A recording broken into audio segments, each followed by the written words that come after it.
Sempre Saúde. Apoio Exame Brasil, Bioclin e Unisanta.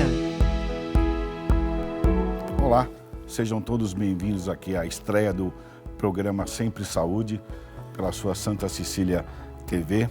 Eu sou Carlos Eduardo, sou profissional da área há 32 anos e antes de começar a bater esse papo com vocês, eu queria fazer 2 agradecimentos importantes a todos os funcionários, colaboradores da Santa Cecília TV e a minha querida família Teixeira, que a cada ano me dá um presente novo. O ano passado foi ser chamado para ser o coordenador do curso de biomedicina aqui da casa e agora mais um desafio, ter um programa falando justamente de saúde. A nossa intenção é estar trazendo profissionais que atuam na área da saúde e, além disso, trazer pessoas que enfrentaram alguma dificuldade na sua vida ou na sua saúde e hoje estão aqui para poder contar a sua vitória. Para o lançamento desse programa, eu fiquei pensando em quem trazer. Então, fiquei pensando, não precisei pensar muito, não. Na verdade, essa pessoa que está aqui comigo hoje, ela me entrevistou várias vezes, né? Ela sempre esteve do lado a que faz a pergunta. E eu queria ver muito ela contando a história dela. Ela é diretora de jornalismo aqui da casa. Eu falo que ela é a nossa medalha de brilhante, porque ela conduz um programa falando 6 horas sem ter nenhum papel na mão. Acima de tudo, ela é minha amigona, amo ela bastantão, vou falar assim porque é o jeito que eu falo com ela. A minha querida Nathalie Nanini, muito obrigado pelo apoio, obrigado por você estar do meu lado vários dias e hoje, né? Sem dúvida. Não me estreia, afinal de contas eu sou um cara que faço exame, né? E eu estou aqui tomando um papel de entrevistador. Me ajuda, pelo amor de Deus, Nathalie Olha, Nanini. não vou precisar te ajudar. Primeiro, antes de mais nada, parabéns pela iniciativa de promover saúde, né? Eu vou contar um pouquinho da minha história, mas se tem algo que esse país carece é de educação e de saúde. Quando a gente tiver um investimento sério nessas 2 áreas, a gente vai ter gastos em todos os níveis muito menores. Sim, com certeza. Então, falar sobre saúde é falar sobre vida, né? Então, parabéns. Eu desejo vida longa ao programa. Para mim é uma honra estar nesse programa de estreia. Eu te confesso que eu gosto muito mais de estar do lado... Você já falou. Né? De ser entrevistadora do que de ser entrevistada. Mas, dentro do propósito do programa, eu não poderia deixar de aceitar o convite, porque tem muito a ver com o meu propósito também de vida, né? Especialmente depois que eu venci um câncer. Né? Nós estamos em outubro, é um mês que se lembra muito a questão do Outubro Rosa, né? Da detecção precoce do câncer de mama. Eu não tive câncer de mama, mas eu tive câncer de colo de útero, um câncer de colo de útero muito diferente, né? O câncer de mama é o primeiro que mais mata mulheres, né? E o câncer de colo de útero é o terceiro que mais mata mulheres, né? E quando eu tive a doença, eu fui estudar um pouquinho sobre a doença. E diferente do câncer de mama, onde não existe diagnóstico precoce, sim detecção precoce, o câncer de colo de útero, ele tem diagnóstico precoce. E ele é feito de uma maneira muito simples, através do exame periódico da mulher. Isso aí. Né? Isso que mesmo. é o famoso Papa Nicolau. Papa Nicolau. Né? No meu caso, o meu câncer, que foi diagnosticado em 6 de março de 2015, ele não foi causado por HPV. Certo. Né? E, assim, HPV é a principal causa. 90% dos cânceres de colo de útero são causados por HPV. Eu tinha feito meu preventivo, Carlos, 10 meses antes. E foi 2015. 2015. A Luísa já tinha nascido já. Luísa tinha 2 anos de vida, né? E a Luísa foi toda a minha força, foi toda a minha coragem. Eu costumo dizer que eu passei a ver Deus pelos olhos da Luísa na minha luta contra o câncer. E graças a Deus eu tinha a Luísa. Né? Aliás, foi com o câncer que eu descobri porque que a Luísa veio da maneira que ela veio. Sim. Né? Sim. Não planejada, não que ela não seja fruto de uma grande história de amor. Claro. Sim, mas ela não estava nos planos de vir naquele ano, né? Que foi 2013. E eu me perguntava muito, por que nesse momento da minha vida, quando eu estava no auge da minha carreira executiva, a gente sabe exatamente o que custa a maternidade para a mulher em posição executiva, e eu falei, minha vida acabou, né? Eu curti muito pouco a minha gravidez, eu fiz muitas perguntas de por que isso comigo naquele momento. 2 anos depois, quando do diagnóstico do câncer, eu descobri por quê. Né? Se eu fosse planejar, eu não teria a Luísa. Porque quando eu tive o diagnóstico, eu tinha 2 caminhos. Um que me daria a possibilidade parcial da cura. E o outro que me daria a possibilidade muito maior de cura, que é a esterectomia radical, para quem está em casa entender. A mulher tira útero, tira endométrio, tira todas as estruturas que permitem que a mulher seja mãe de uma maneira natural. Certo. Né? E quando Gostei do mãe de maneira natural. Porque assim, há cânceres que te permitem você fazer uma fertilização por uma barriga solidária, né? Ou uma adoção. E lembrando que às vezes a gente vê mães sensacionais e são mães que adotam. Exatamente. Isso é muito legal. E eu costumo dizer que a mãe é aquela quem cria, né? Tem muita gente, tem muita mulher que gera e que não cuida, e que não cria, e que não acolhe, e que não conduz, né? Mãe é aquela que faz tudo isso. Mas você ter a notícia não é fácil. E o teu tipo de câncer, você sabe que você soube no dia certo, na hora exata, no momento exato. Sim. Assim como você falou para mim, a primeira coisa foi fazer um agradecimento a Deus. Sim. E é exatamente isso. Eu costumo dizer, Carlos, hoje depois de 6 anos, eu dou palestras a respeito de toda essa história, né? Começou com um blog, que hoje é um livro, que eu ainda vou lançar, eu tenho certeza absoluta, que fala de toda essa ressignificação a partir da doença. Eu costumo dizer que o câncer foi a melhor coisa que podia ter me acontecido, mas eu digo isso hoje, porque ninguém... Eu já ouvi você falar essa frase algumas vezes. E assim, quando você diz essa frase sem contar o contexto, ela é muito impactante, né? Porque de bate-pronto, ninguém está preparado para um diagnóstico de câncer, né? E eu não estava, né? Ontem a gente estava tomando um café, desculpa até a maneira de conduzir isso de uma maneira natural, e você recebeu uma mensagem de uma moça dizendo que soube que teve câncer e tal. Então, me fala mais um pouquinho disso. Assim, quando eu descobri o câncer, a sensação que eu tive, eu lembro dessa sensação como se fosse hoje toda vez que eu falo. Eu estava no meu trabalho, eu fechei a porta da minha sala, porque naquela época, apenas o meu chefe sabia dos exames que eu estava fazendo e ele não estava na emissora na época. Eu era gerente de uma outra emissora. E eu liguei para o meu médico, porque meu médico disse, o seu resultado sai sexta-feira, eu te ligo. Quase perto da hora do almoço, ele não me ligava. Aí eu passei a mão no telefone e falei, oi, doutor Arthur, meu resultado saiu? Filha, ele me chama de filha até hoje. Onde é que você está? Eu falei, estou trabalhando.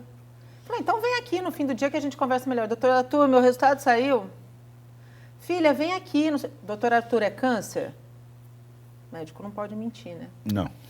E aí ele falou, eu me lembro como se fosse hoje. Eu me encostei na parede e fui descendo na parede.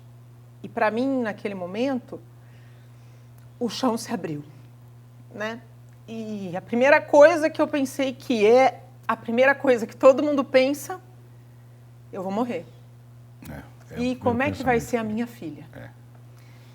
E eu chorei copiosamente por 34 minutos trancada na minha sala e fiz o que eu não fazia há 10 anos. Eu me pus de joelhos. E eu fiz um pedido a Deus. Eu lembro que eu disse a Ele, eu sei que talvez eu não mereça, mas mesmo assim eu vou pedir. Me mantenha viva e curada para ver minha filha crescer. O resto, eu passo pelo que eu tiver que passar. E foi assim. Deus me manteve viva, curada, permitiu que eu pudesse ter com a minha filha a criação de uma relação que, se não fosse o câncer, eu não teria. Hoje mesmo você já falou comigo, hoje que eu falo, dias atrás, que é a sua alma gêmea. Então, assim, a gente sabe que esses presentes vêm de Deus mesmo. Sim. A gente vai continuar esse papo, eu quero saber mais um pouco. Não é fácil você relatar aquilo que você passou. Eu vou chamar os nossos comerciais, a gente já volta já, tá? Olá, estamos de volta aqui com o seu programa Sempre Saúde e começamos agora apresentando um quadro onde você vai poder estar acompanhando ele semanalmente aqui. É um quadro que se chama Que Exame é Esse? E cada semana nós iremos trazer como é feito o exame que você escuta tanto falar ou não. Hoje, aproveitando o meu papo aqui com a Nathalie, a gente vai falar como é feito o exame de citologia oncótica, o famoso Papa Nicolau.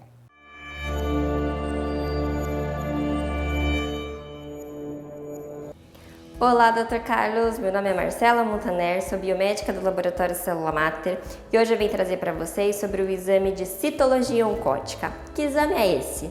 Conhecido como Papa Nicolau ou preventivo, mas o seu nome verdadeiro é citologia oncótica.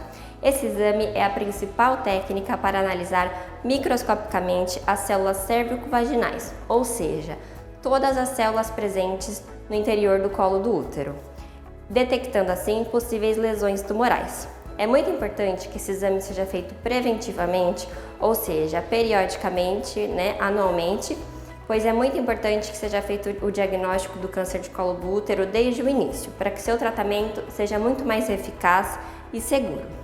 Como é feita a coleta desse exame? Para a coleta desse exame, o profissional da área da saúde ele vai introduzir na vagina da paciente um instrumento chamado espéculo. Com a colocação do espéculo no interior da vagina da paciente, ele consegue visualizar todo o interior do colo do útero. Através de uma espátula de Aires, ele vai fazer a descamação do interior do colo do útero e vai colocar todo o material retirado sob uma lâmina. Essa lâmina ela vai ser enviada para o médico patologista e o médico patologista vai fazer a análise do material, verificando quais os tipos de células presentes no interior do colo do útero e poder dar um diagnóstico para a paciente. Quem deve fazer a realização desse exame? Esse exame deve ser feito entre pacientes de 29 a 59 anos, principalmente com a vida sexual ativa. Então, esse exame para esses pacientes deve ser feito uma vez por ano, ou seja, anualmente. As outras pacientes pode ser feito a cada 3 anos.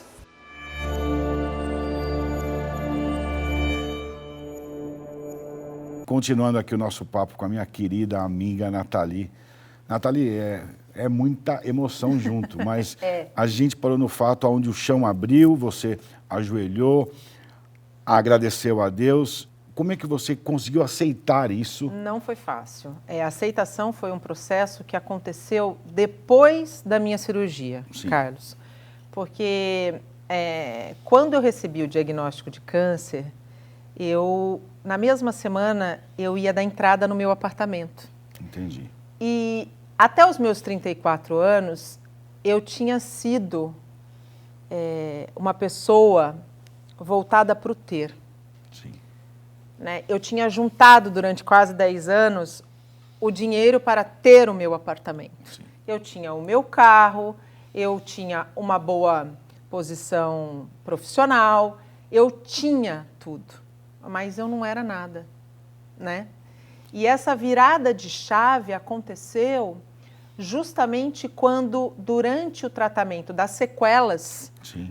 Que eu tive dor neuropática, Certo. eu tive artrite reumatoide, eu tive uma série de sequelas provenientes do tratamento de radioterapia que eu faria novamente se fosse preciso. Claro. São sequelas, Certo. são cicatrizes com as quais eu convivo muito bem. E a minha médica, uma das médicas da minha junta de anjos de jaleco, me encaminhou para terapeuta. Que ajudou bastante. Me ajudou muito. A doutora Silvia, ela foi a minha virada de chave. Primeiro porque ela é uma terapeuta que já viveu o câncer. Então ela sabia todas as minhas angústias e todas as minhas revoltas. E eu contei para ela exatamente a historinha que eu contei no primeiro bloco, que eu encostei e que eu fiz um pedido a Deus. Certo. E a minha primeira consulta, ela acabou desta maneira, ela me perguntando: qual foi o pedido que você fez a Deus? Aí eu repeti para ela. Aí ela disse para mim: pois ele te atendeu. Você está viva, você está curada. Ainda bem que você tinha o recurso necessário para se tratar no tempo certo. O tempo foi exato. Quanto a isso, se você Nathalie, não tivesse, você não perdeu, porque eu falava que eu tinha perdido tudo para uma doença idiota. Eu falava exatamente isso. Ela disse para mim assim: você ganhou a sua segunda chance. Eu saí dessa consulta, fui sentar num cafezinho que tem aqui perto, vou até fazer a propaganda, vem lá da roça. Maravilhoso. E ali eu comecei a escrever o blog Isso aí. Câncer Sem Censura, que virou o livro Quando o Câncer Trouxe a Vida. Isso aí. E aí, eu comecei todo o meu processo de ressignificação. E passei a entender que a gente só está nesta vida para deixar legado. Quando eu entendi que eu tinha tido uma segunda chance, eu me fiz a seguinte pergunta: se o câncer me levasse, como minha filha ia se lembrar de mim? E eu tenho certeza que ela teria muito pouca lembrança. E ela não teria do que se orgulhar da mãe. Hoje, 6 anos depois, A e eu Luísa tento... tá com 8 anos. Hoje, eu tento ser a minha melhor versão todos os dias. Eu tenho certeza que a hora que eu for, porque essa é a ordem natural da vida, né? A gente nasce, cresce, desenvolve, reproduz e morre. Sim. A minha filha vai ter orgulho da mãe e vai poder acompanhar a colheita de algumas sementes que eu plantei. E uma das sementes que eu plantei é justamente a de me dispor a falar com mulheres que passam pelo mesmo impacto que eu passei. E o incrível é que eu achei que eu fosse falar com essas mulheres só através de palestras, Carlos. Não. À medida em que a minha história foi contada e ela se tornou pública, e eu nunca tive problema de falar disso, as mulheres, quando recebem diagnósticos, buscam exemplos. É isso aí. Né? E aí, verdade. muitas me encontraram. A última foi ontem. Né? Ela foi diagnosticada com 35 anos, com um filho de 2 anos. Estava apavorada, fez esterectomia radical. Estava sem comer algum tempo. Estava sem comer, sem dormir. Isso. E já tinha procurado outras 2 mulheres que, infelizmente, apesar de não estarem vivas, foram vitoriosas, porque todo mundo que enfrenta essa doença é um vitorioso. Lógico. Né? É uma doença que deixa marcas, sequelas físicas, emocionais. É uma doença de um tratamento dolorido, porém necessário. Graças a Deus, a medicina está avançada do jeito que está. Importante você falar isso. Ouvir uma pessoa que há 6 anos teve um câncer raro, que não foi causado por HPV, que foi diagnosticado que se desenvolveu em silenciosos 10 meses, do tamanho de um limão, para fora do colo do útero, e estar viva, e estar bem, e ter passado pelos 5 anos, que são os anos mais complicados, que são os anos de segmento, né? Dá um conforto, dá um alento. Então, assim, eu sempre me disponho. Elas me acham através do meu Instagram, que é fechado, mas eu sempre procuro saber quem é a pessoa que quer me seguir. Se eu vejo que é uma pessoa bacana, eu autorizo. E a partir do Instagram, eu deixo com que elas criem comigo, talvez, a relação de conforto que ninguém mais dê. Porque só sabe o que é o câncer e que o câncer causa quem tem câncer ou quem teve câncer. E para você conciliar a tua profissão, onde você tem que aparecer estar bem, segurar uma onda, não é fácil. Então, quer dizer, quem olha, quem vê você altiva, falando alto, aquele jeito que a gente que nasceu conhece na cachoeira, você, né? Isso, nasceu na cachoeira, mas assim, um jeito que a gente conhece você bem, não é fácil você segurar essa onda toda. Quanto mais eu te conheço, mais eu gosto de você. Eu falo isso e é verdade, assim. É uma fase que a gente vê, eu atendo várias pessoas que vão lá fazer exame e tal, e a gente vê que o resultado não é bom. Eu quero ver esse livro aí sendo impresso, porque vai ser presente para várias pessoas que estão passando pelaquilo que você já passou. A gente já falou também que você teve uma lição aí. Então, resumindo assim, qual é a lição que ficou para Nathalie? Presente eu sei que ficou, chama-se Luísa. Lembrando também que o Peterson esteve do seu lado, segurou uma onda. Peterson é o esposo da Nathalie, que também não foi fácil. Então você teve um cara, graças a Deus, do lado que ajudou você, que não é fácil. Não é fácil. E o grande resultado disso é um presente para a vida, é o seu amor eterno, é o meu amor chamado eterno. Luísa. Eu costumo dizer que a Luísa é a minha obra-prima, é a minha melhor versão e é por onde vejo Deus todos os dias, pelos olhos dela. Legal, muito legal. Para mim, a lição que o câncer deixa, Carlos, é primeiro, estejam sempre atentos aos sinais. Né? Ao menor sinal de que algo está errado, procure o médico, não tenha medo. E, tendo o diagnóstico, faça o que a tua junta médica pedir para você fazer. Isso é o ensinamento que a doença clínica me deu. Né? Ninguém é igual a ninguém. Não busque no Google, né? No Dr. Google, explicações para o teu diagnóstico. Você é um ser humano único, é um indivíduo único. Confie no seu médico, na sua junta médica, nos seus anjos de jaleco e faça exames periodicamente. Né? A prevenção ainda é a principal arma no combate ao câncer. E no combate a outras doenças que são tão sérias e graves quanto o câncer. Pessoalmente, espiritualmente, de maneira evolutiva, o que o câncer mais me ensinou é que o que mais vale na vida custa muito pouco ou quase nada, caixão não tem gaveta, as pessoas que te amam são as mesmas que vão estar do teu lado quando você tiver apenas e unicamente a companhia para oferecer, nada mais. E que a gratidão, Carlos, a gratidão muda o rumo da vida. E eu hoje sou grata e tenho muitos desafios, tenho muitas dificuldades diárias, mas quando eu perco o prumo, eu me lembro do que eu venci. E quando eu me lembro do que eu venci, eu simplesmente consigo agradecer as dificuldades. Porque hoje entendo que as dificuldades, elas são oportunidades para que a gente se torne melhor. Não tem jeito. Eu sou suspeito de falar isso, mas é isso mesmo. Quanto mais eu te conheço, mais eu gosto de você. Eu não sei como você era antes do câncer. Hoje você é uma pessoa fantástica. Você está do meu lado, a gente é amigo mesmo. A gente fala quase todos os dias. Então, assim, Nathalie, obrigado por você estar aqui hoje comigo. Não é fácil. Desafios fazem bem a vida. Graças a Deus eu tive hoje aqui no meu programa número 1, a minha querida Nathalie.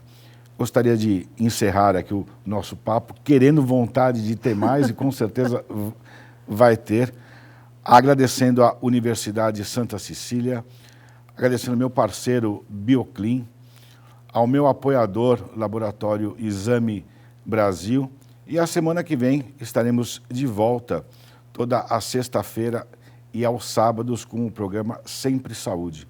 Um abraço a todos e sempre saúde para você.